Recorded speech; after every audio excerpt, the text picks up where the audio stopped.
Approximately 6 weeks ago, one of our concerned citizens came across human remains while walking a dog.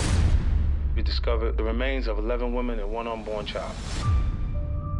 We never faced anything like this. They're sending in an expert. Chief Carter, I presume. Hope you had a good flight, Agent Patrick. I read your file. You've been looking for the boogeyman. Instead, focus on the regular guy just hiding in plain sight. We put serial killers into 4 categories. First, you got your visionary. They hear voices, you know. Next, we got hedonistic. These are lust killers. After that, the power control oriented. But I don't think our guy is any of those. He's a mission-oriented killer. He thinks he's making the world a better place.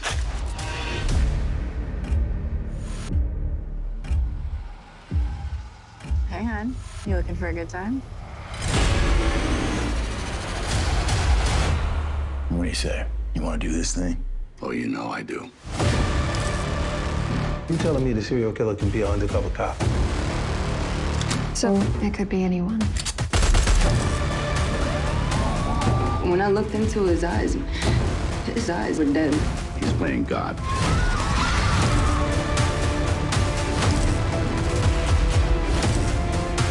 No one can get through life without pain. My pain is deep, but it gives me purpose. We got a predator amongst us. The papers gave him a name. The Bone Collector.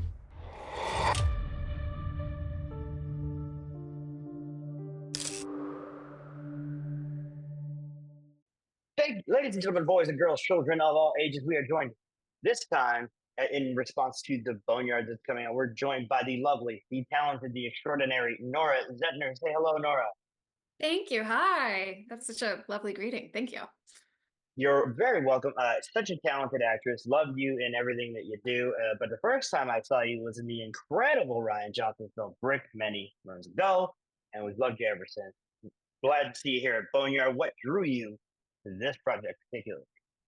Well, it's definitely a role that I haven't played before, and so it's interesting, and obviously, uh, it's a very sad story inspired by real life events, and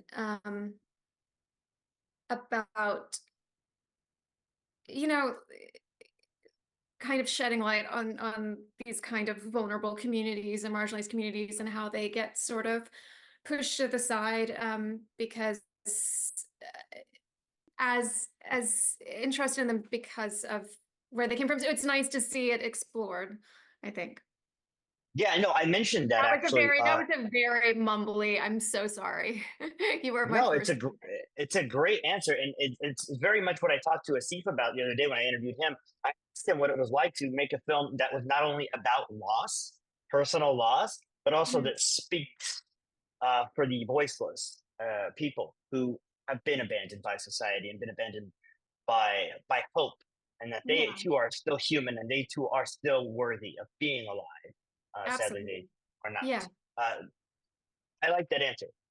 What do you think of working with this great cast? Brian Van Holt, your direct partner as Detective Ortega, obviously Curtis 50 Cent Jackson, and then Mel Gibson as well.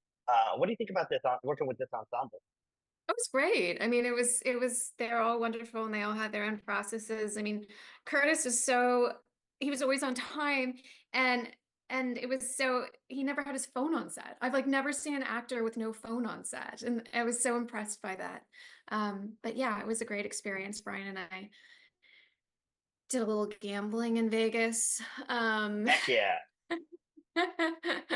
I think I lost $100, and that's the extent of my gambling. But yeah, it was a great time. I love that. And we actually talked about that too. You guys shot this, even though it's supposed to be in Albuquerque, you guys shot this in Vegas. Obviously, what Mhm. happened in Vegas here did not stay there. It got put on film and it got made into this Right. movie. Can you talk about the experience on set, being that it's Vegas and it's hot desert, and you guys probably shot this in like July? Yeah, it was so funny. The very first day, there was a scene where Mel has to disembark from the plane, and it's one of the small planes, and we're waiting for him outside, and he's carrying a bag, and this crazy huge sandstorm hit. and we kept having to stop shooting because I mean it was like sand like hitting you in the eyes and like blowing you over, and it was pretty gnarly. But luckily that was just one day. That sounds like a typical day in Vegas, honestly. Probably. Still, I haven't spent a lot of time there, so. we should change that. It's a great city. It's a wonderful city outside of the gambling. It's just like any other city. You know what I mean? Just Mhm. people trying to live their lives and avoid tourists at all costs. Right. Fair. Just how it is. Now, I mentioned earlier that you've had a pretty awesome career. You've been in a lot of dope stuff. But I wanted to ask you one of my two guaranteed questions that I ask every guest. The first one is, who are some people that inspire you to want to be better both in life and in your career? I mean, my mom. That's probably number one. My family, my grandma did. I think it was just how I was raised that makes me want to be, inspires me constantly. Oh, That's but good. do you mean like an actual, like an actor or something that made me want to be an No, actor? no. Okay. Being personal answers are always better because, like, you wanting to be an actor could stem from any number of things, but who you are as a person is more important than anything. Yes. You know what I mean? Because as an actor, who you are on screen is whatever they tell you to be.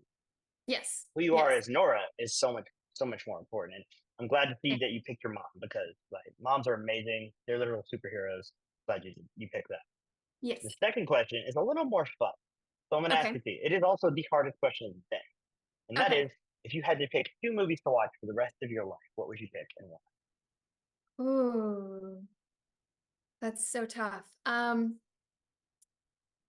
gonna go with like a Roman holiday. This is so Yes. delightful and it makes me happy, and the cinematography is beautiful and it's charming. I don't think I want to watch something heavy or serious for the rest of my life. I want something that's just going to make me happy. So what would my other happy movie be? I'm a big Harold and Maude fan. Nice. Good choice. Yeah, Two that's a romantic comedies. I like that. yeah, I do. Um, I'll go with those two. It's my I'm a preference. sucker for a good rom com, so I'm glad you picked those two. And we don't get enough black and white cinematography anymore. We need more. Yeah. Yeah, I just You can started do watching so Berkeley much. actually. But yeah, what are your two favorite? Well, mine changed consistently. It's going to be Eternal Sunshine of the Spotless Mind because I like to be sad and happy. And then also, it usually fluctuates between The Apartment and Mm-hmm. It Happened One Night. One of those two. Those are both great. I am a sucker for a rom com. That is like a notorious fact. So I'm going to do something with you because I didn't have time to do this with Asif and with Okay. Vince the other day. I want you to elevator pitch me the Boneyard. Why should people come check this out on July 5th when it comes out? Oh no, I'm the worst person to do That's why I this. asked you. Oh, because I'm the worst person to do it. Yeah. They would have been great to do this. I haven't. Uh, I say go see it because I'm in it. That's all That we is the need. best answer. It's the best answer. Go see the Boneyard July 5th in theaters from Lionsgate because Nora Zehetner is in it and she's told you to do so. Yeah. Nora, is there anything else you want to say to the audience out there? Well, I have you because it's the first time you've been on with us. No, nice to meet you. I'm happy to be here. You're making me hungry for Dunkaroos. I don't know what to Who say. doesn't? I'm ready for a cookie break now. I mean, first of all, it should be you guys need to fix your union contract and require cookie breaks on every set. And Dunkaroo should supply cookies to all movie sets all over the world because they are the best. Uh, you guys can't see this because usually they're not able to see the video. I do have a Dunkaroos background that I will include in this video for everybody to see. But thank you so much, Nora Zehetner, for being here when you don't really have to be. You could be doing something way more fun and way cooler and hanging out with other people who are way cooler than me. So we appreciate having you here. I think you're cool and this was fun. Well, And you have glorious that's all I can hair. ask. Just Oh, glorious. thank you. Thank you. You know, that's the thing that's the lasting impression that I leave. So when I meet people again, they're like, "Oh my God, it's the guy with the glorious locks." That is me. Yes, always. Uh, thank you guys so much for being here. Make sure you guys check out the movie. It's called Boneyard. It comes out July 5th. Thanks to Lionsgate for putting this movie out. Make sure you check out Nora in all of her 9,000 projects that she's done, particularly in Brick from 2005 because it is amazing and she is cool and she is awesome and sexy and a femme fatale in that movie. Check that one out. Nora, thank you so much. Have a Thank great you day. so much. You too.